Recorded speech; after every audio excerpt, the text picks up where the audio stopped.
مصطفیٰ بھائی سمجھ نہیں آیا کانفرنس کے آپ نے بڑے چیزیں لیے ہیں اپنے ابتدائیے میں.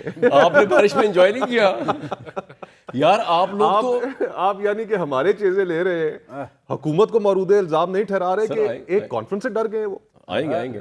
میں کہہ رہا ہوں کہ آپ کیسا اپوزیشن الائنس ہے کہ ایک کانفرنس نہیں کروا سکے, سڑکوں پہ کھڑے ہو جاتے, لیٹ جاتے, لڈیاں ڈال دیتے یار, کیا تھا ایسا مسئلہ؟ آخر دیکھیں پچھلے 3 دنوں سے اسلام آباد میں جہاں پر بھی جو وینیو بھی ہم نے رکھا حکومت نے اس کو کینسل کرایا.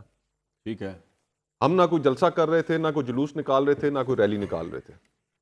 ایک آڈیٹوریم کے اندر, اور ستم ظریفی دیکھیے کہ اس آڈیٹوریم کا نام بھی اسما جہانگیر صاحبہ کے نام. ٹھیک ہے, اسما جہانگیر آڈیٹوریم میں ہمیں جگہ ملی, ہم نے کل وہاں پر کانفرنس کی, اور اس کانفرنس کے بعد نہ جانے کیا ہوا کہ آج صبح وہاں پر تازہ دم دستے بھیج دیے گئے پولیس کے, تازہ دم دستے بھیج دیے گئے رینجرز کے, اور پھر وہاں پر داخلہ ممنوع کر دیا گیا اور کہا گیا کہ یہاں پر کانفرنس نہیں ہو سکتی.